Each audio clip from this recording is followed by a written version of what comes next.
Muy bien, buenas tardes a todos y a todas.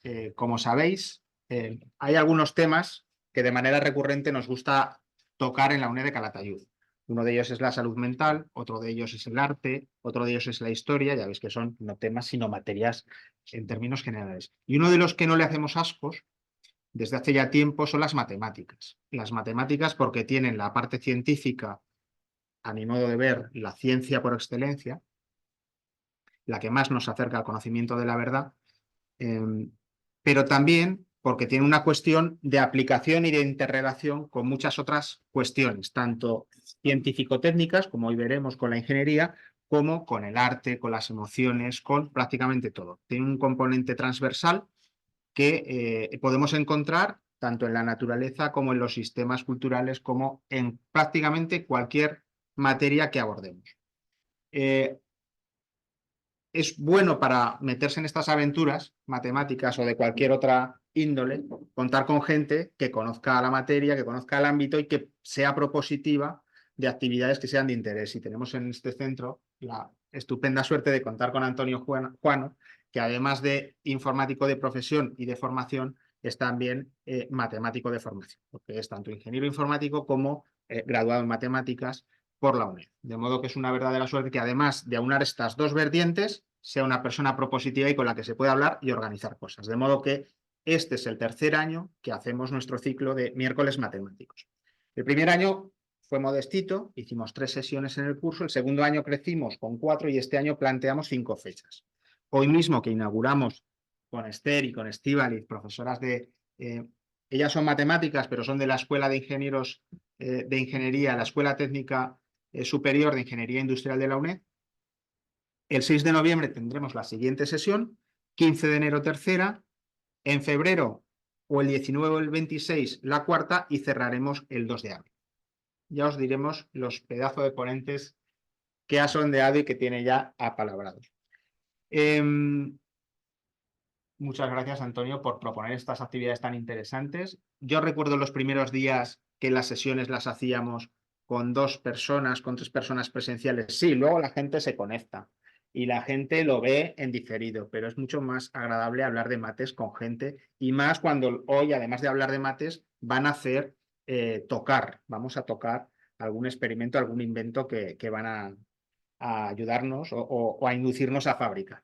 De modo que muchas gracias, Antonio, por esta propuesta. Muchas gracias por hacer el esfuerzo desde la sede central también en venir a los centros y ver que estamos llevando a cabo no solamente la parte de la tutorización, de la formación de las enseñanzas académicas regladas de la UNED, sino también que hacemos otra actividad que es la extensión universitaria y cultural, esa labor de transferencia tan importante que hay que hacer. De modo que yo dejo ya a Antonio que ocupe la palabra para poder también introducir y presentar adecuadamente tanto a Esther como a Elizabeth. Bienvenidas, bienvenidos todos también y vamos a pasar un buen rato hablando de mates.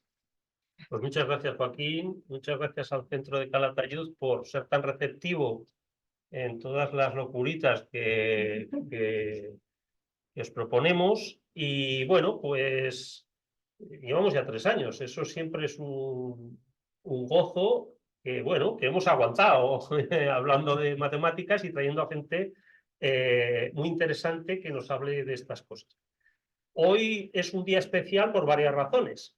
Primero porque volvemos a nuestro nombre original, que era Miércoles Matemáticos, porque el primer año nos salió muy matemático y solo invitamos a señores. El segundo año quisimos compensar y solo invitamos a señores, a señoras, y este ya pues lo vamos a normalizar y vamos a invitar pues así, según como están en la vida las matemáticas y casi todas las facetas, que es pues hombres y mujeres mezclados. Bueno, no me enrollo.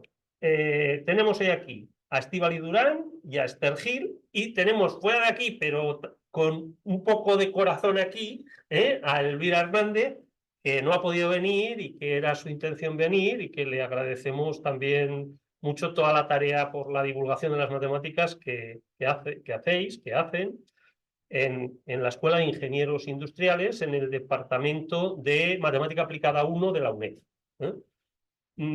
Hablar de matemática aplicada es algo que dices, pues, esto aplicado, todas las matemáticas se pueden aplicar, ¿no? Lo único que unas pues, son un poquito más abstractas y otras son un poquito más concretas y unas hablan de unos temas y otros hablan de otros. Estíbaliz y Esther, pues en estas últimas épocas, además de su faceta de investigadoras y de profesoras en la UNED, pues lo han enfocado mucho hacia el transmitir esas matemáticas y el que esas matemáticas lleguen al mayor número de personas posible. Eso ¿cómo es? Los modernos lo llaman divulgación, pues lo llamaremos divulgación, ¿vale? Pero bueno, eso lleva muchos años en vigor y ellas son unas verdaderas artistas de eso y os puedo dar fe que he estado como estudiante y como alumno de ellas en cursos sobre esa parte de las matemáticas tan importantes y ha sido un placer. Entonces hoy, pues eso, nada, simplemente dar la bienvenida, o sea, no, tenía pensado, lo tengo por ahí apuntado en el móvil, pero ¿para qué me voy a enrollar diciendo todas las cosas y los buenos que son? Solo voy a decir una cosa de Esther. Voy a decir una cosa. Malo. Es bueno, es muy bueno de lo que te parece. Y es que mirando el otro día el currículum para hacer esta presentación, que no he utilizado, vi una cosa que me llamó mucho la atención, que entre las publicaciones de Esther hay una publicación en una revista conocida de nosotros, que es una revista que se llama Anales de Calatayud. hace ya años que Esther publicó ahí. Estíbaliz todavía no lo ha hecho, pero bueno, ya la invitamos. Ahora ya no se llama Anales, sino que se llama Gracia. Le hemos cambiado el nombre este año y se llama Gracia. Entonces, eso quería decirlo porque me ha sorprendido. Digo, joder, entre todas las publicaciones que tiene, y hay una que está publicada aquí. Así que muchas gracias por venir, que es un placer para nosotros y que este centro, que es mi casa, su casa y nuestra casa, también es la vuestra. Muchas gracias.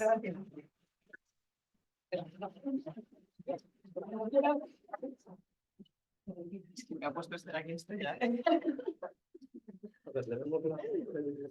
A ver, empezamos aquí quizás. Si es que, quizás sí, sí, porque así si me agobio, me levantas, ¿no? A ver, esto, a ver, ayúdame porque... ¿Así? ¿Así? ¿Así? ¿Tiene pinza? Sí. Ah. Oh. Luego si no te lo paso a ti, ¿no?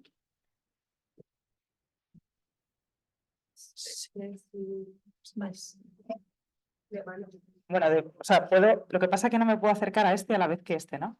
O sea que... A este de aquí. Genial. Es que esto de estar sentada lo llevo muy mal, así que casi que me muevo un poquillo. Bueno, pues en primer lugar, espero no matarme. Nos gustaría empezar la charla, como no, con unos agradecimientos al Centro Asociado de Calatayud por habernos invitado. Por supuesto, en especial a Antonio Juano por esta preciosa iniciativa. Y también nos gustaría agradecer a nuestros compañeros del Departamento de Construcción y Fabricación que nos han hecho unos cachivaches preciosos que vais a ver luego. Al grupo de innovación docente en el cual que se llama MATFI y en el marco de ese grupo hacemos un montón de cosas. Por supuesto a Elvira, que la hemos dejado en casa pero que nos han ayudado muchísimo con esta charla. Y luego a nuestros familiares que nos han permitido salir hoy por Calatayud por la noche y también a mi madre, que en este caso también me ha ayudado un montón a hacer unos cachivaches que luego también veréis. Así que, ¿por qué hemos elegido este tema? Bueno, pues en parte porque hoy es 25, ¿sí? Pues el 25 de octubre comienza el 50 aniversario de la ETS Industriales de la UNED, que cumple 50 años. Y entonces, bueno, pues queríamos hacer una charla donde de alguna manera recogiéramos inventos, cachivaches, historias que tengan ese cuerpo de ingeniería, pero que en el fondo tengan un trasfondo muy matemático. ¿no? Entonces, esas son un poco 4 historias que hemos seleccionado, que os vamos a contar, y luego al final de la charla haremos un taller donde todo lo que tenemos por aquí que vais a estar viendo lo podréis tocar, por supuesto, y vamos a construir unas cuantas cosas. Entonces, si hay alguien de Calatayud o Zaragoza que nos esté escuchando online, que deje lo que esté haciendo y se venga aquí, porque el taller, aunque os vamos a dejar el material, yo creo que es mejor venir aquí, ¿no? Digo yo. Entonces, bueno, que se perdona a los que vayan más allá, pero los de Calatayud, o sea, que nadie esté online, por favor, ¿vale? Fenomenal. Entonces, sí, quizá me tengo que quedar aquí para... Ah, bueno, vale. Sí, genial. Bueno, pues probablemente, si habéis venido andando, habéis visto ahí en el patio. Ah, que lo tengo aquí, mirad. Sí, sí, está. Habéis visto en el patio ahí del centro asociado que ha aterrizado, lo habéis visto, ¿no? Un robot de la NASA estaba allí aterrizado y hay un mono que está saltando por el patio que dice que sabe restar. Entonces, nuestra primera historia tiene que ver con Cónsul, o sea, este mono tiene nombre, se llama Cónsul, y vamos a ver si realmente sabe o no sabe restar. ¿De acuerdo? Entonces, casi, sí, no te preocupes que me lo pongo. ¿Esto también pasa? Sí, ¿no? Ah, fenomenal. Bueno, pues ¿quién es Cónsul? Cónsul es un chimpancé que fue educado en Inglaterra, allá a principios del siglo XX. ¿Qué significaba educado? Bueno, pues educado, según los escritos, era que era capaz de vestirse como un humano, que era capaz de jugar a un juego que se llamaba Shuffleboard, que es como una petanca, así una mezcla de petanca y bolos, y que era capaz de encenderse un cigarrillo y fumárselo. Eso era para ellos lo que entendían por un mono que estaba educado, ¿vale? Y entonces, esto fue en Inglaterra. Y ese mono viajó a Estados Unidos y visitó como una fábrica donde se hacían cajas registradoras. El mono se hizo tan famoso que incluso hicieron luego en Hollywood una película años más tarde que se llamaba Cónsul cruza el Atlántico. ¿Vale? Entonces, ¿qué pasó? Que en esa fábrica trabajaba Henry Robertson, que era delineante, pero que había sido profesor de matemáticas en secundaria. Y entonces vio al mono, le vio ahí, obviamente le pusieron así para la foto, ¿no? Tampoco estaba muy claro lo que estaba haciendo con la máquina y decidió hacer esta patente, ¿vale? Entonces, bueno, de hecho hizo 2 patentes. Una primera patente, la de la izquierda, era simplemente una calculadora mecánica, que ahora os pondré un vídeo para ver cómo funciona esa calculadora. Y la foto de la derecha fue una segunda patente que lo hizo ya en modo juguete, ¿no? O sea, primero la patente y luego ya la hizo en modo juguete para los niños. Vale, entonces, la he traído aquí, tenemos aquí a la calculadora de Cónsul, que luego en el taller vamos a construir es una de las partes del taller, ¿vale? Para los que estáis aquí. Como sé que hay mucha gente en casa, vamos a poner el vídeo, ¿vale? Para que ellos puedan también verlo, pero básicamente la idea es que los 2 pies apuntan abajo a una serie de números, ¿no? Que están del 1 al 12. Entonces tienes que poner un pie en un número, el otro pie en otro número y en este circulito que tiene en medio te apunta, en este caso creo que está la tabla de multiplicar, ¿no? O sea, pues 5 por 9 te tiene que señalar el 45. Eso es una forma de calculadora mecánica. Es curioso porque está del 1 al 12, porque allí las tablas por el sistema británico van hasta el 12. Y luego hay un cuadrado adicional que es una sorpresa, que luego veréis para qué sirve. ¿Vale? Entonces, esto para los de casa, hemos puesto aquí el vídeo. Vamos a ver si funciona. ¿Sí va? ¿Veis aquí el mono con su pajarita? Que se va montando. Está el 2 por 6, por 7, 14, 16, 18, 20. ¿Veis? Que hace toda la tabla de multiplicar. Es una calculadora mecánica. ¿Esto no entra en bucle? Ah, va bien, vale. Vale. Genial. Pues, a ver. ¿Esto por qué se ve así? Eso debe ser que hay alguna tilde o algunas... No pasa nada. Pero el PDF no va a tener los GIF, ¿no? No pasa nada. Más o menos sabemos lo que dice. Sorpresa, así puedo rellenar y puedo inventarme lo que pone ahí. Pero básicamente la publicidad de la calculadora lo que decía era que, claro, las calculadoras mecánicas de la época no se las podía costear todo el mundo, eran bastante algunos mamotretos, y esto era una calculadora barata y además era más fácil de usar que lo que llamaban tablas numéricas, que básicamente eran que mirabas en fila y columna cuál era el resultado. Entonces ahí, vamos, yo ahora que no veo, ahí tener que estar mirando cuál es la fila y cuál es la columna, pues era bastante. ¿Y qué hacía? Sumaba, según la publicidad, sumaba, restaba, multiplicaba, dividía y factorizaba. Y también elevaba números al cuadrado. Entonces, claro, ¿cómo lo hacía? Porque tenía varias plantillas. La que os he dado es la plantilla de multiplicar, pero tú le podías cambiar la plantilla y le podías poner la suma. Y luego, claro, la resta y la división, entonces, el problema es que no es conmutativa y tenías que dar instrucciones adicionales para ver cuál hacías primero, cuál después, pero bueno, básicamente eso es lo que hacía. Incluso te factorizaba, porque tú podías buscar el número y ver a dónde apuntaban los pies. Entonces también te factoriza, ¿no? Esto es, de hecho, un anuncio del periódico de la calculadora y el anuncio decía: al mono no le importa si los niños son tontos o inteligentes. Nunca pierde la paciencia al tener que responder sus preguntas. Claro, aquí hablaban de juguete educativo, pero realmente esto educa, porque al final esto lo que te hace es decir un resultado, o sea, tampoco te está enseñando nada, ¿no? Y aquí entramos en saber si realmente, pues, claro, un chimpancé, ¿no? Pues sabe sumar, entiende lo que es, o simplemente es capaz, ¿no? de aprender símbolos, identificarlos con el resultado. Bueno, ahí hay, digamos, un planteamiento interesante que ahí no nos vamos a meter, pero en este caso está claro que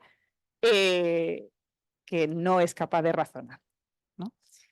Pero ¿qué es lo que pasa? Que el que hizo el mono era un profesor de matemáticas. Y a mí una cosa que me encantó es que en la caja del mono detrás, esta no porque esta es de Amazon, de una reproducción, pero en la caja original venía el siguiente problema. Venía este puzzle. No sé si lo veis bien, pero básicamente es un puzzle que te pregunta por la relación de los triángulos que aparecen en el mecanismo, ¿no? Si quitas el mono, te olvidas del mono por una parte y te quedas solo con los segmentos que están ahí, claro, igual en vez de con esto debería señalar con el otro. O sea, os quedáis solo con los segmentos, esto es pues una construcción matemática, ¿no? Es de geometría básica, son triángulos con vértices y lo que te anima ese puzzle es a saber por qué la calculadora funciona. O sea, por qué cuando tú mueves los pies, digamos, los dedos del mono están siguiendo exactamente una recta que te va dando los resultados que tú quieres, ¿no? Entonces, es interesante porque al final el que lo construyó era un matemático y se tomó la molestia de poner este puzzle adicional para que la gente supiera por qué esto funcionaba. Entonces, bueno, si os interesa luego lo podemos hacer, pero es un problema sencillo de por qué cuando tú dejas un pie fijo y el otro lo mueves, el mono va siguiendo una línea recta que va recorriendo todos los resultados que uno quiere. De hecho, luego lo veremos que el mecanismo está hecho con ángulos de 45 grados, pero se puede reproducir, o sea, una vez que uno entiende la idea, uno la puede reproducir con otro tipo de triángulos y puede implementar las operaciones binarias que uno quiera. O sea, cogiendo dos números y una salida, pues uno se puede inventar su propia calculadora. Entonces, bueno, esa de abajo es la que vamos a hacer nosotros, que es más casera, ¿verdad? Con papel y chincheta, pero bueno, que os la vamos a dejar por si os apetece luego, como parte del taller, hacer una calculadora de estas. Esta es la versión española. Made in Spain hicieron a Noelín, que también me ha encantado Noelín. Podríamos haber hecho a Noelín en vez de al mono, pero en fin, esta no la he encontrado en Amazon. ¿Y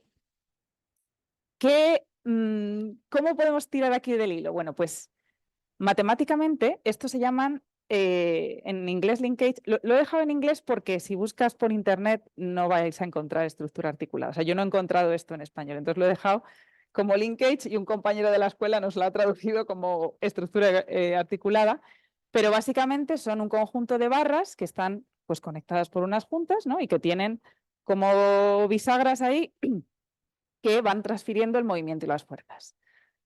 Matemáticamente son aristas con un conjunto de vértices y el mono, este educado, es un tipo de mecanismo articulado. Estos mecanismos articulados, quizás uno de los más famosos es de Watt, que seguro que os suena por la máquina de vapor, ¿no? Y este, vais a ver, es un tipo de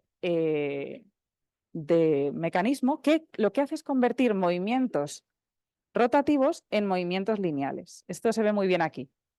¿Veis? Las barras se mueven en circunferencias, pero el punto ese de en medio, este de aquí, está recorriendo una recta. Y es curioso porque Watt, claro, que los de casa, sí, este de aquí. Es que Watt está más orgulloso de esto casi que de la máquina de vapor. O sea, esto es dice, estoy más orgulloso del movimiento paralelo que de cualquier otro invento mecánico que haya hecho. O sea, realmente es que vamos, hacer este tipo de mecanismos es complicado. Y por comentaros una cosa matemática, Alfred Kempe, que también es matemático, en el año 1887, hizo un tratado se llamaba cómo dibujar una línea recta, porque realmente tú me vas a decir, bueno, una línea recta con una recta, ya, pero ¿y cómo construís la recta? O sea, al final ahí entramos en qué fue antes el huevo y la gallina, pues este tipo de mecanismos te construyen cosas que son rectas. Y hay un teorema que nos gusta mucho en matemáticas, que se llama el teorema de universalidad de Kempe, que está en términos de curvas algebraicas, pero se popularizó con las firmas, ¿no? Entonces tú dices, yo te doy mi firma, ¿eres capaz de hacerme un artilugio de estos que el dibujo sea tu firma? Bueno, pues este es lo que se llama el teorema de universalidad de Kempe, que se probó con un mecanismo, pero que podía salirse del plano, o sea, un mecanismo que pudiera estar en 3 dimensiones, por ejemplo, ¿no? Los brazos estuvieran en más dimensiones. Y es un problema abierto si eso se puede hacer con un mecanismo que esté, ¿no? en el plano.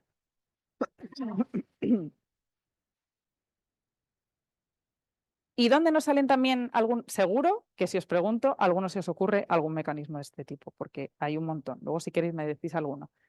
Aquí, en la suspensión trasera de los coches, ¿no? Que las ruedas están unidas ahí al chasis o a la carrocería a través de un mecanismo de este tipo para amortiguar un poquito, ¿vale? Este es un mecanismo. Este es otro ejemplo de una bomba para sacar el petróleo, que también tiene este tipo de mecanismos, convierte el movimiento ahí rotativo en el movimiento lineal. Y el último ejemplo, que es más de andar por casa, ¿no? Que es la bicicleta, que claro, uno espera un movimiento rotativo, pero nuestra pierna no hace un movimiento rotativo perfecto. Entonces aquí hay un mecanismo que junto con las dos partes de nuestra pierna, el biel y el cuadro, te convierte ese movimiento nuestro, que es así, en el movimiento realmente rotativo, ¿no? Entonces, bueno, pues hasta aquí nuestra historia de cónsul, que ya hemos visto que no sabe restar realmente, sí que sabe señalar cuál es el resultado de una recta.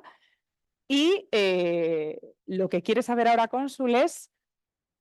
¿Qué hora es? Así que os paso ahora con Esther. Sí, sí. Espera. No quieres el otro, ¿no?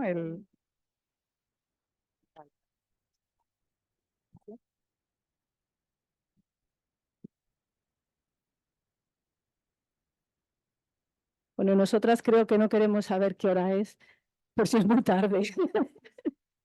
Esperamos no aburriros. Entonces, hemos hablado de una rueda de bicicleta, de la bicicleta. ¿Qué tiene que ver? Si vamos en una bicicleta podemos encontrarnos señales como estas. Vienen curvas, hay curvas. También ahí aparece una recta. ¿Una recta es una curva? Esas son preguntas que nos hacemos. Estíbaliz también ha hablado de... O sea, este sería un primer problema. ¿Cómo definimos una curva? Ha hablado de cómo se dibujan curvas. Pues bueno, si nos vamos todavía más atrás, los griegos en Grecia empezaron a estudiar curvas, empezaron a pensar cómo hacer distintas construcciones siempre con regla y compás y siguiendo unas reglas determinadas, y ellos conocían las curvas como la sección de un sólido con un plano. Por ejemplo, si yo tengo una naranja, puedo imaginar que es una esfera perfecta, la corto con un cuchillo que pasa por el centro, tengo el círculo máximo. Si la corto paralela a ese plano, tengo otro círculo distinto, ¿vale?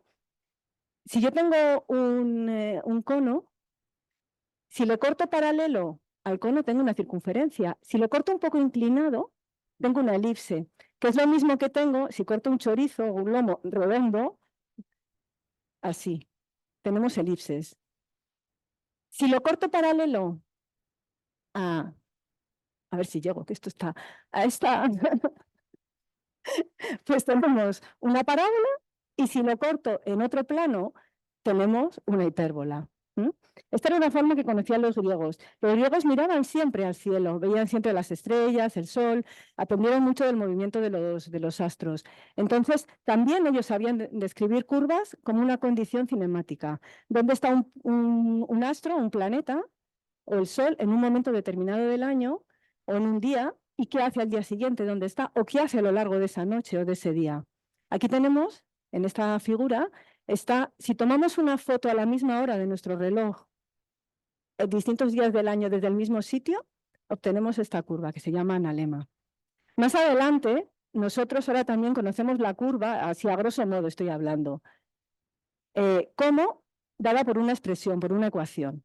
Teníamos que poner algo un poco para impresionaros, para que no pensarais algo un poco más complicado, ¿no? Lo anterior se llama lugar geométrico. Es puntos que cumplen una o varias condiciones geométricas. Aquí tenemos dos. La circunferencia lo podemos definir como el lugar geométrico de los puntos que distan de uno dado, que es el centro. La elipse es el lugar geométrico de los puntos cuya distancia, la suma de las distancias a dos puntos dados, que son los focos, es constante. Pero se pueden definir también de otra forma las curvas como lugar geométrico. Por ejemplo, aquí lo que hacemos es, tenemos una circunferencia, imaginaros, aquí está, así, que tenemos un hilo, ¿vale? Si yo lo pongo aquí, bueno, podría pintar. Si yo lo voy desenrollando, y lo hago siempre tirando con el hilo tenso, es decir, tangente, esto me va a dar esa curva que se llama la evolvente, ¿vale? Y vamos a decir todavía otra forma, vamos a definir otra forma por lugar geométrico, que esta es la que nos va a interesar hoy. Esta es la rueda de una bicicleta. Imaginaros el punto que está más arriba o más abajo, en este caso más abajo, cuando la bicicleta rueda, describe una curva que se llama cicloide, que es esta que está ahí. Esto diréis, ¿qué tiene que ver? Si Consuelo lo que quiere saber es qué hora es. Pues tiene mucho que ver, porque uno de los problemas grandes que había en el siglo XVII es saber dónde estamos. Nosotros ahora decimos, ¿dónde estoy? Pues si nos pasa como nosotros antes que no hemos hecho caso al GPS y nos hemos perdido, sabéis, el GPS os dice dónde estáis. Pero cuando empezaron los viajes a América, alrededor del globo, no era tan sencillo saber dónde estamos, porque ¿qué nos hace falta para saber dónde estamos? Nos hace falta saber nuestra posición geográfica. Si pensamos en la Tierra como una esfera, que tengo aquí una estupenda, pues la esfera está en 3 dimensiones, nos harían falta en principio 3 dimensiones, pero como es solamente la superficie, nos bastan con 2. Todos sabemos cuáles son, la latitud y la longitud, ¿no? Si cortamos por aquí, sería un círculo máximo el ecuador, y a partir de aquí vamos cortando con distintos círculos, tenemos los paralelos, y esto nos da la latitud.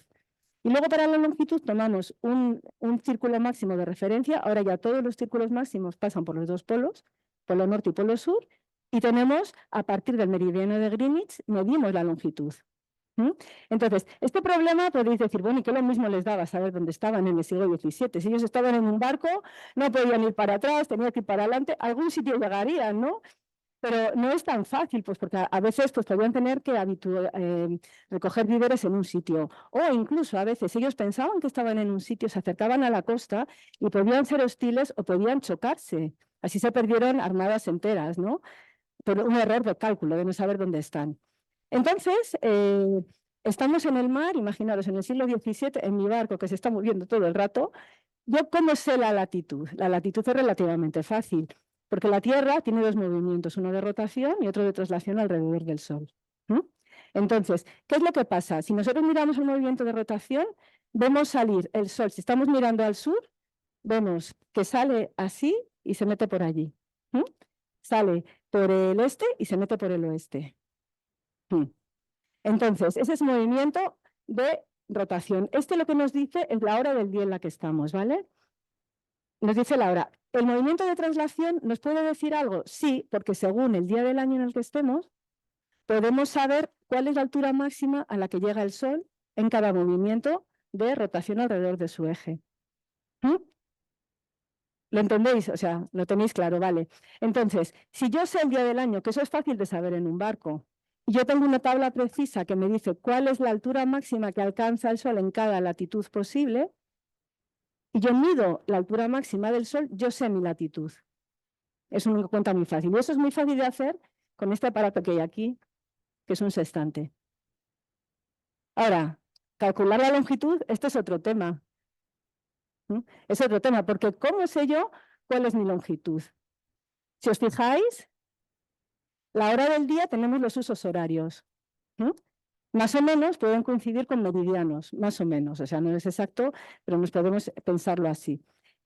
Si aquí ahora mismo en Greenwich vamos a tomar, son las 12 de la mañana, solar, las 12 del mediodía, hora solar, si estoy 15 grados al oeste, son las 11 del mediodía. Cada 15 grados de diferencia de longitud es una hora de reloj, porque alrededor de la Tierra son 360 grados y son 24 horas.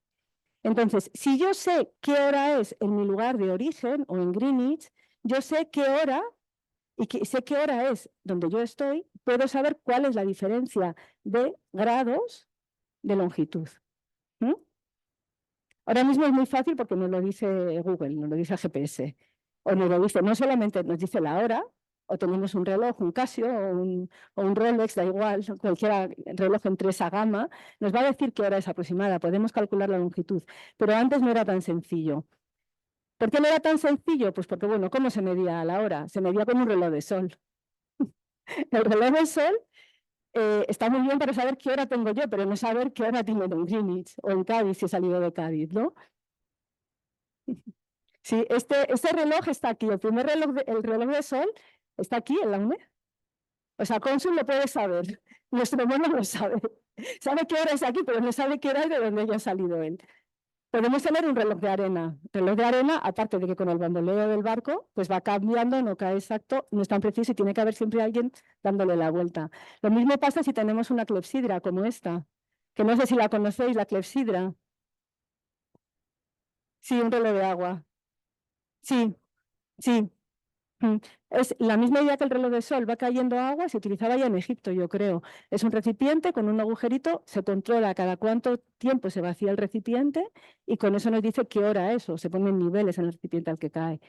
Entonces, a partir de eso, ya en el siglo XVII, pues Galileo empezó a pensar, ¿qué podemos hacer? Pues vamos a hacer Él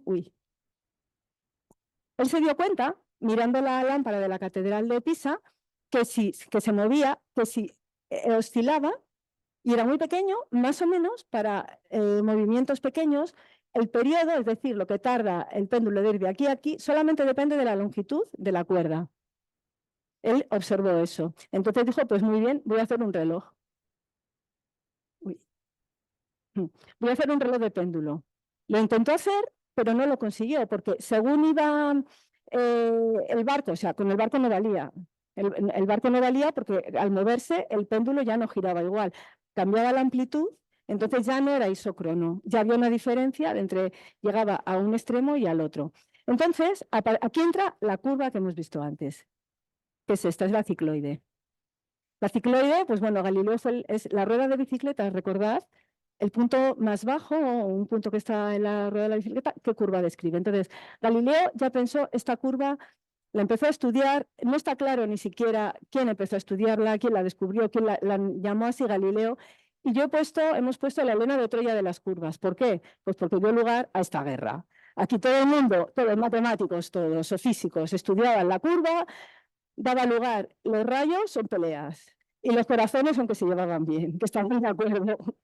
Entonces, imaginaros, estudiamos Galileo, dos estudiantes suyos escribían a Mersenne, Robert Ball lo descubrió pero no publicó nada, lo publicó otro, se enfadó, luego Pascal siguió diciendo cosas, hizo un concurso que él sabía la solución, hizo un concurso a ver qué decían los demás para quedar luego el bien, puso a un amigo suyo a ver quién ganaba y los otros que lo mandaron, que eran matemáticos conocidos, fallaron, le dejó en evidencia, entró Huygens, descubrió que era tautócrona, que ahora vamos a ver lo que es, y luego también Bernoulli hizo otro concurso, eso lo contamos luego. O sea, esto era pues como un culebrón, ¿no? A partir de aquí. Pero ¿qué fue lo bueno de esto? Que estudiando esta curva, para resolver un problema de ingeniería, es cómo hacer un reloj que funcione en el mar, a partir de aquí dio lugar como dos ramas de las matemáticas, el cálculo en variaciones y la geometría diferencial.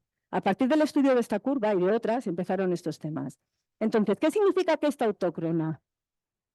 Aquí tenemos, y lo sacamos, ¿no? Tenemos este modelo, que luego lo podéis ver si queréis, y tres bolas. Aquí hay tres curvas. ¿Cuál pensáis vos? Ah, no, esto no, todavía no es. No es esto. Vale, o sea, tautócrona significa que da igual de dónde caiga la bola, va a llegar al punto más bajo siempre en el mismo instante. Y aquí da igual dónde caiga, eso pasa con la cicloide. Pero tiene otra propiedad a partir de la anterior, que fue la que descubrió Huygens, que es isócrona en el sentido de Huygens, que si yo tomo dos cicloides aquí, bueno, a ver, ¿lo veis vosotros? ¿Lo haces tú o yo?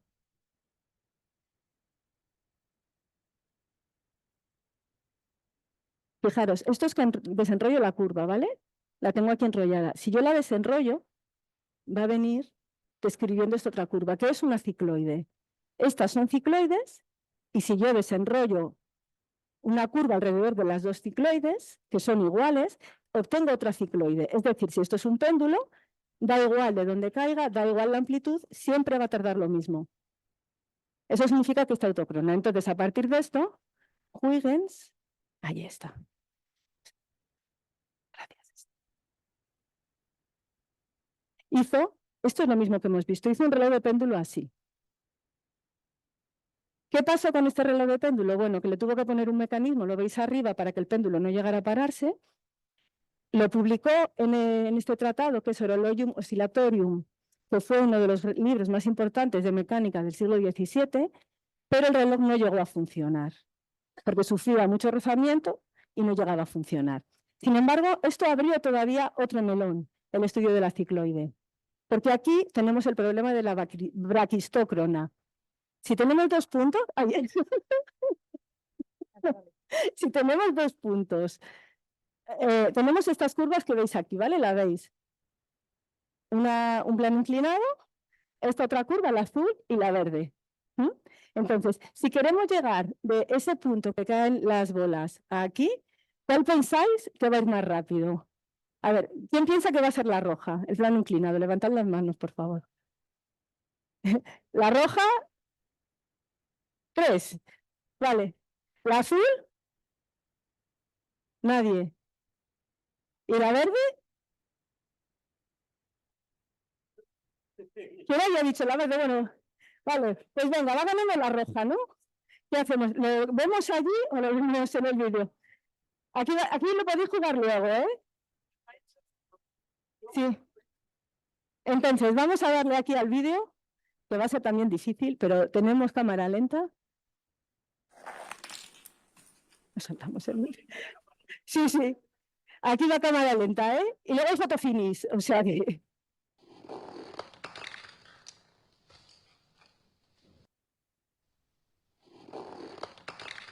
La del medio. La foto finish. No. La foto finish. La del La del medio, que es la cicloide, justamente. Entonces, este es el teorema que demostraron todas estas personas que aparecen aquí, los dos hermanos Johann y Jacob Bernoulli, que se enfadaron por este tema. Isaac Newton, que Bernoulli lo planteó para que Newton no pudiera demostrarlo porque estaba en otro mundo, pero lo demostró en una noche. Leibniz, L'Hopital y Schilhaus. Entonces, aquí acaba, o sea, bueno, ya cuento el final. El reloj que funcionaba fue un reloj hizo un relojero inglés que se llamaba Harrison. Fue a finales del mediados del siglo XVIII, más o menos lo demostró.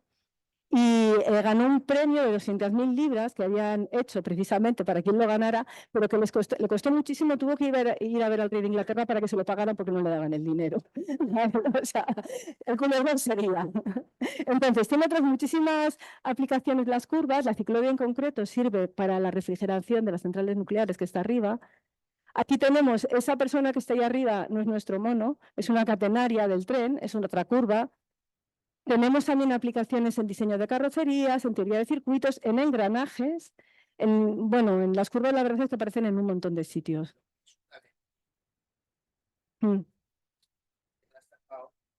Sí. Sí, porque además lo bueno del engranaje es la primera circunferencia. Es que para el tallado era importante que tuviera esa forma y para que no sufriera el menor rozamiento posible en las fechas y que el engrane fuera lo mejor posible. Tenían que ir en perpendicular. Y entonces, aquí, bueno, Cónsul ya sabe qué hora es. Nuestro mono ya sabe qué hora es. Sentimos que sea tan tarde. Y ahora quiere arreglar su nave y tiene que hacer un agujero cuadrado.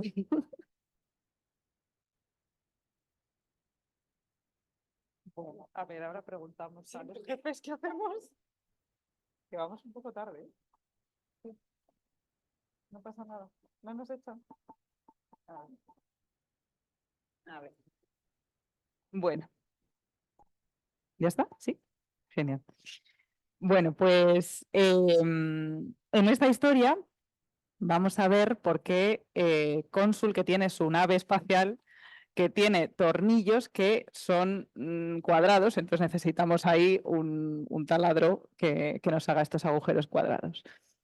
Esta historia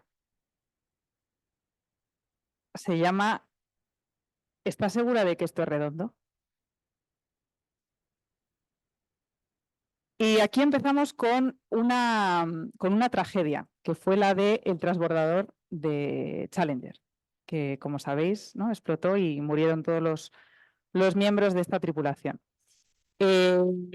Cuando hicieron el estudio, ¿no?, de por qué había pasado esto, en el informe que se hizo, una de las cosas que se señalaban era que para medir estos cohetes aceleradores sólidos y saber que realmente eran de forma cilíndrica, claro, ellos tenían que ver si las secciones, ¿no?, como contaba ella, cuando tú cortas el cohete tenías un círculo perfecto. Para hacer esa medición, ¿qué es lo que hacían? Pues lo miraban el círculo, miraban el círculo, medían su anchura en varias direcciones, ¿no? En este caso, bueno, hemos puesto el calibre o el pie de rey, que lo tenemos aquí, que os lo hemos traído, ¿no?, que es un aparato para medir el ancho de las cosas. Lo medían en unas cuantas direcciones y de ahí concluían que como el ancho era siempre el mismo, entonces tenía que ser un círculo. Y uno de los fallos que dice ese informe que fue, y que además el que lo señaló fue Feynman, que seguro que os suena, el físico, fue que justamente hay muchas figuras que cumplen que su ancho es constante, pero no son necesariamente un círculo. Y ese fue uno de los fallos que se achacó, no fue el único, pero uno de los fallos que se achacó ahí al Challenger. Entonces, Feynman simplemente hizo esa figura y dijo, fijaos, aquí tenéis un ancho constante en 3 direcciones, pero esto está lejos de ser un círculo.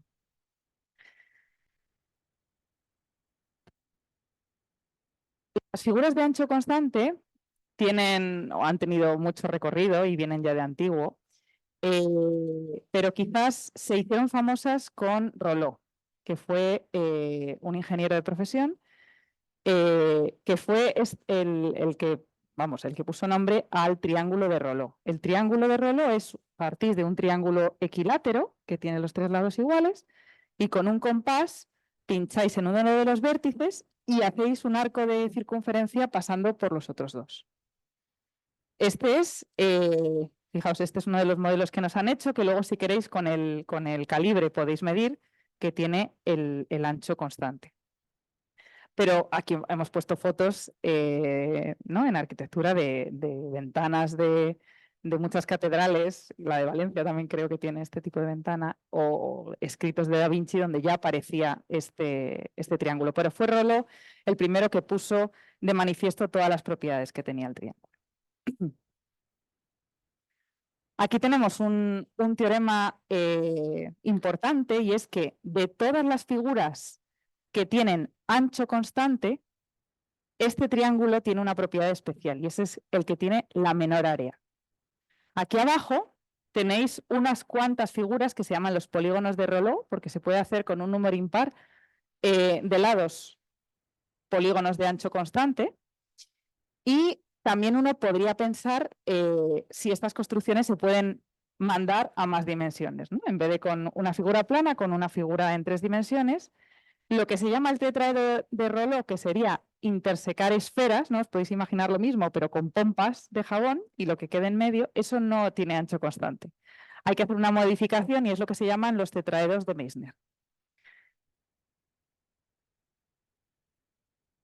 Y una propiedad muy curiosa que tienen estas figuras de ancho constante es que pueden rodar. O sea, si lo veis aquí, lo vamos a ver aquí en un vídeo.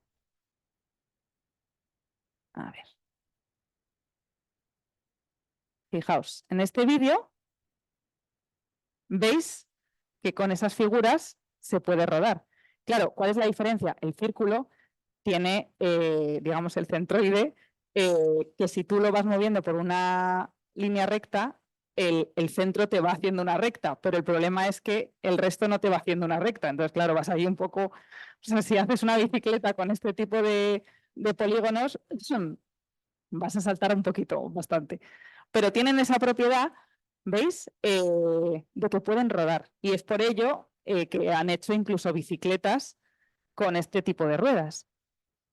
Y ahí a la derecha, en la figura de la derecha, veis que esta propiedad hace que se puedan hacer, si veis el recorrido, agujeros cuadrados. No es exactamente un cuadrado, le faltan ahí unas esquinitas para completar el cuadrado.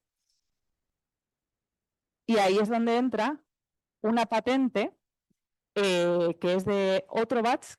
Bueno, no es el mismo porque el otro no tenía la S, pero dicen que podía ser familia, aunque es de años más tarde, que hizo este taladro para hacer agujeros cuadrados. Y a mí es que me encanta también el panfleto que tenían para vender el taladro, que decía, todos hemos oído hablar de llaves inglesas para zurdos, bañeras forradas de piel, no sé yo si alguien ha visto eso, o plátanos de hierro fundido. Hemos tachado esos objetos de ridículos y nos resistimos a creer que puedan existir, hasta que ahora de repente aparece una herramienta que te hace agujeros cuadrados. Entonces, bueno, pues este es el taladro de Batz que nos hacía, ¿no? los agujeros cuadrados y que necesita nuestro mono para arreglar su nave. Las figuras de ancho constante aparecen en un montón de sitios. No sé, quizás os suena las monedas. La de las Bermudas, no sé yo si os suena, pero a mí no. Pero bueno, los peniques, las de Inglaterra, sí que son polígonos de Roló. Si tenéis alguna moneda en casa, podéis ver que no son círculos. Aquí ya hemos traído también monedas, luego os las enseñamos. Son polígonos de Roló. ¿Por qué necesitas que las monedas sean de ancho constante? Bueno, pues primero por accesibilidad, porque simplemente son iguales por todos los lados. Y luego, por ejemplo, si tú la metes en una máquina expendedora, claro, como tengas un lado que sea más largo, se te va a quedar ahí atascada. Entonces, cualquier cosa que tenga hecho constante tiene esa propiedad buena, ¿no? Que una máquina expendedora va a funcionar bien. Eso es un poco también lo que le pasa a las alcantarillas. ¿Por qué las alcantarillas son redondas? También ahí tenemos una de Roló. Porque no quieres que el pobre trabajador que esté abajo se le caiga la alcantarilla encima. Si hubiera un lado más largo, se va a caer por la diagonal. Entonces, esa es otra razón. Y luego, también seguro que tenéis en casa algún lápiz de Roló. Porque los lápices que son completamente cilíndricos te ruedan y se te van por la mesa. Sin embargo, el de Roló ahí se te queda paradito. Los Smint, que también son de ancho constante. Y bueno, y aquí os he puesto un taburete de 3 patas que desde que lo he visto me ha parecido claro que no deberíamos tener taburetes de 4 patas, porque la cuarta pata es la que te hace que coge. Y digo, pero ¿por qué nuestros taburetes no son de 3 patas si por 3 puntos solo pasa un solo plano? Entonces, bueno, ahí os lo dejo por si tenéis taburetes en casa que os lo penséis. Y nada, para acabar, aquí son unas imágenes de mi verano, que claro, uno ya cuando va buscando Roló ya lo ve por todas partes, ¿no? Entonces, no sé si vosotros habéis visto algo de Roló que no sean estas cosas. Luego, si queréis, nos la podéis comentar, pero si a alguno se le ocurre, bienvenida sea. Así que nada, vamos un poco aceleradas porque veo que nos queda poquito tiempo. O sea que ya que tiene su taladro, nuestro monocónsul, vamos a ver si es capaz de volver a su planeta o no. Antes de terminar, el diámetro de esto también intervenía en la luz que entraba en la iglesia.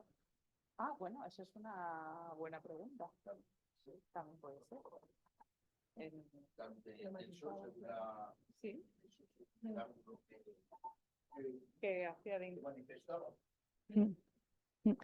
Bueno, Cónsul ahora ya le hace falta su nave espacial. Él está un poco tenso. Él no ha venido como Estíbaliz haciendo fotos de triángulo de Roló ni nada. Pero no os preocupéis, porque está tenso, pero todavía está estable. Pero bueno, no le ha pasado nada y esperemos que pueda llegar a conseguir su objetivo. Entonces, nosotros vamos a hablar ahora de tensegridades. Empezaron como arte, habéis dicho que habéis hecho también charlas y actividades de arte. Empezaron como arte en 1918 aproximadamente, 1920, pero luego no fue hasta los años 60 del siglo XX que Buckminster Fuller y Kenneth Snelson, arquitecto y escultor, vieron que todas esas estructuras eran muy bonitas. Aquí tenemos algunas también. Muy bonitas, muy llamativas, pero además tenían otras muchas propiedades. De hecho, el nombre de tensegridad viene de integridad tensional. Entonces, ¿qué es una tensegridad? Bueno, pues está formada por un conjunto de barras, que son elementos que trabajan a comprensión, como las que tenemos aquí, y cuerdas que tiran de ellas, ¿vale? Y esto hace que sea, aquí no son cuerdas, son gomas. Entonces, bueno, las podemos deformar, pero bueno, esto hace que sean muy estables. ¿Dónde aparecen? Pues, por ejemplo, en este puente que está en Brisbane, en Australia, está basado sobre una tensegridad, pero si os habéis fijado, es una palabra, no es como el triángulo de Rollo, que sí que aparece mucho ahora mismo, en muchas clínicas de fisioterapia. Hablan de tensegridad, trabajan las tensegridades. Claro, es verdad, porque están tensas, es verdad. Pues en nuestra columna, lo que tenemos ahí es una modelización de una columna. Nosotros, nuestro cuerpo son huesos, que son barras, que comprimen, y los tendones y los músculos que tiran. De hecho, nos vamos moviendo porque se van encogiendo y estirando, se contraen y se estiran. Y aquí vamos a empezar por el final. Vamos a mostrar una tensegridad directamente. Tensegridad, que es un robot de la NASA. Entonces, fijaros, luego vamos a hablar de las propiedades. ¿Veis que está comprimido? Se puede estirar con unos motores que hay, ¿vale? Llega a una posición que es esta. Se puede caer, lo puedo mandar al espacio porque pesa poco, ocupa poco, pero luego tiene muchas propiedades. Si se cae no pasa nada, recupera como estaba. Y además lo puedo ir moviendo, yo puedo ir encogiendo y estirando estas cuerdas, va cambiando el centro de gravedad y se va moviendo. Llega a un sitio que yo no sé dónde va a llegar, no sé qué tiene que explorar, pero puede sortear distintos obstáculos, ¿vale? Entonces, sí. ¿Qué propiedades tienen estas estructuras? Bueno, pues están en equilibrio estable. Siempre que hay alguna deformación, vuelven a la posición inicial, ¿vale? Sí, eso lo hemos visto antes. Responden como un globo. Cuando se caía al suelo el robot, se deformaba un poco, volvía y luego además toda la deformación se distribuía a lo largo de toda la estructura. Se pueden hacer con más, bueno, las podemos apilar. Fijaros que estas son 2 veces esta. Así y así. ¿Vale? Y es la misma que la torre que está a la izquierda. A su izquierda. ¿Vale? Y además, ningún elemento sobra, eso es lo que nos van a decir las matemáticas. Podemos poner más, pero vamos a saber cuál es el mínimo. Hay una tenseridad que vemos muchas veces, que es la rueda de la bicicleta. O sea, fijaros que siempre hemos hablado de bicicletas aquí. ¿Por qué? La rueda de la bicicleta, que es el mismo principio que el techo de muchos estadios de fútbol, en este caso es el Atlético de Madrid. Tenemos un círculo exterior, una circunferencia exterior, una interior y los radios que juntan los 2 círculos y el aro interior se mantiene como en vilo, simplemente sujeto por los cables. En el caso del estadio de Metropolitano, hay encima una capa, una tela, una lona que pesa muchísimo, pero la estructura es muy resistente, puede mantener todo el peso de la capa. Entonces, para saber cómo funciona, tenemos que hablar un poco de matemáticas, que si queréis paso más o menos rápido. Entonces, tenemos un grafo, Estíbaliz ya ha hablado antes de grafos, como la estructura del mono. ¿Os acordáis de Cónsul? Que eran aristas y vértices unidas. Tenemos más, tenemos una red de transporte, tenemos el culebrón de la cicloide o tenemos las amistades de una red social. Entonces, siempre el grafo es un conjunto de puntos, que son los vértices, que están unidos por unos segmentos, que son las aristas, y nos indican quién tiene relación con quién. Aquí ya no ponemos, en el culebrón no ponemos ni corazones ni rayos, simplemente ponemos quién se conocía o quién tenía trato científico con quién, ¿no? El atomium. Sí, el atomium, el de Bruselas. Sí, es eso. Además, si tenemos un grafo, a partir de él, con una aplicación, lo podemos transformar en un armazón. Imaginaros que tenemos este poliedro que aparece aquí, el verde, y que esto fuera tipo blandiblue, algo blando, y que fueran todos los lados fueran elásticos. Si yo lo abriera así, lo aplastara, como si fuera una mosca, ¿qué me quedaría? Esto.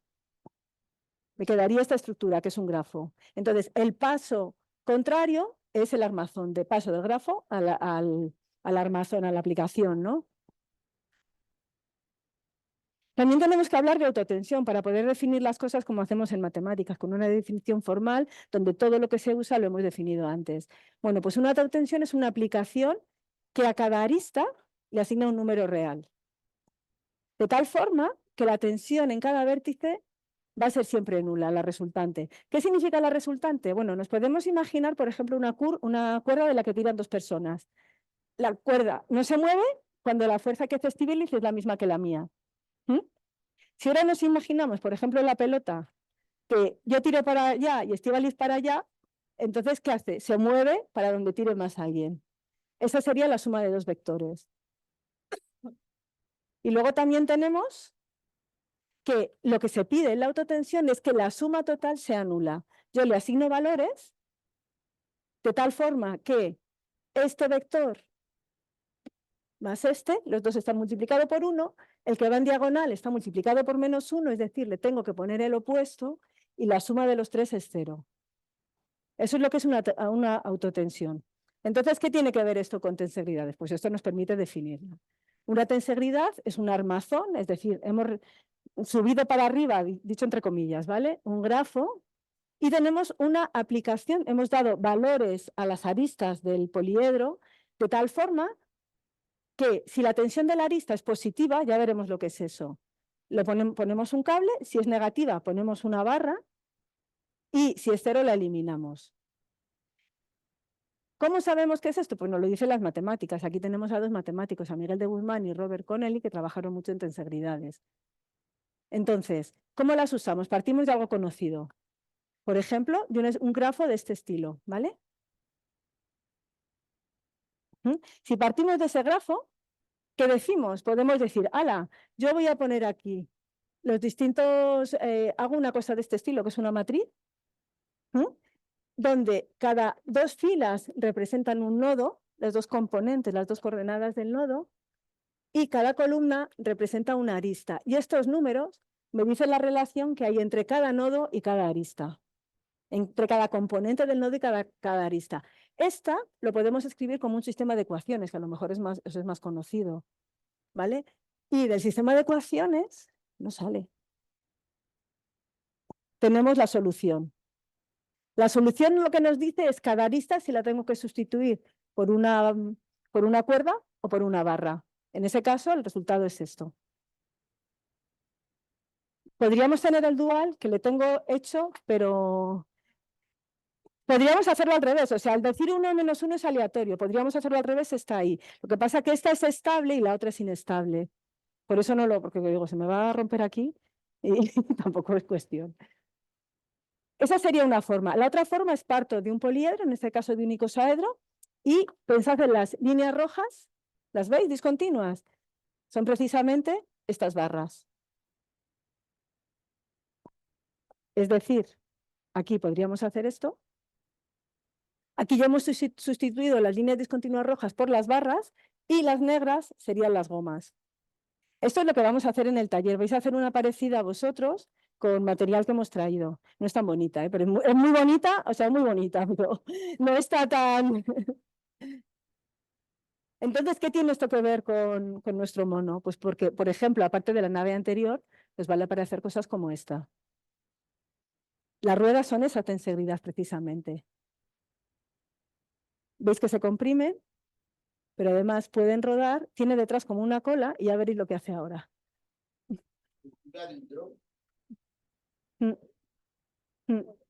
Esto da grimilla, a mí me parece como una cucaracha que se mueve así, un poquito de cosas. Y bueno, ya está. Esta es una frase de Buckminster Fuller que va a usar nuestro mono para salir al espacio, es no luches contra las fuerzas, sus alas. Este es el final. Entonces, queremos terminar con unas referencias, por si queréis seguir investigando de estos 4 temas que hemos tratado, están aquí, lo podemos poner también en la página web de nuestro grupo de innovación docente, os lo podemos dejar si queréis. Algunas son más técnicas, suelen ser casi todas fáciles de entender y os animamos a que sigáis investigando.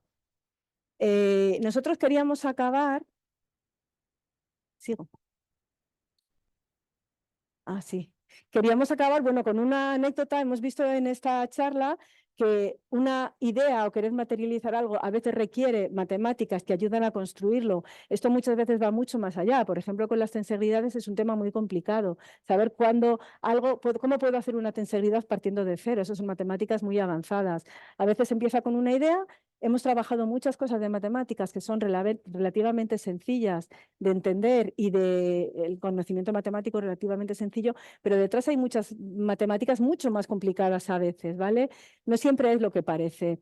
Y además, aunque no se consiga un invento o resolver un problema de la ingeniería, eso abre otras muchas puertas, muchas ramas de las matemáticas. Y queríamos acabar con una anécdota del señor Ford, el fabricante de coches.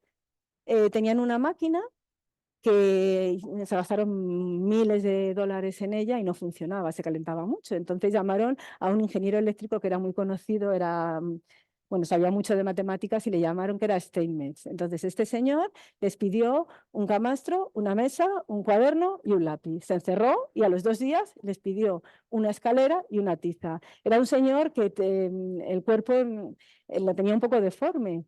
Entonces le costó mucho subirse a la escalera, marcó una tiza, con la tiza marcó una cruz en un sitio de la máquina y dijo, tenéis que abrir ahí un agujero, cambiar una placa y esa bobina que tiene 16 vueltas, quitarle 16 vueltas. Entonces se bajó, lo hicieron y funcionó. El señor Ford dijo, pedidle la cuenta, y él mandó una cuenta de $10.000.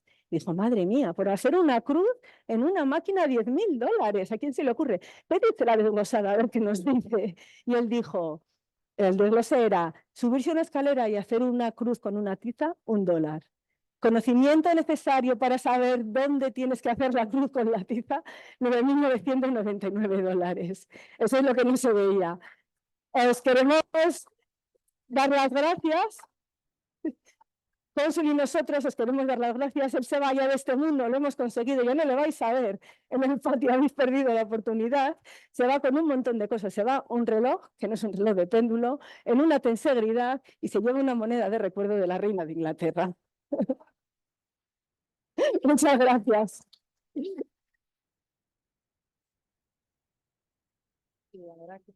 Vamos a hacer ahora un taller, si os apetece.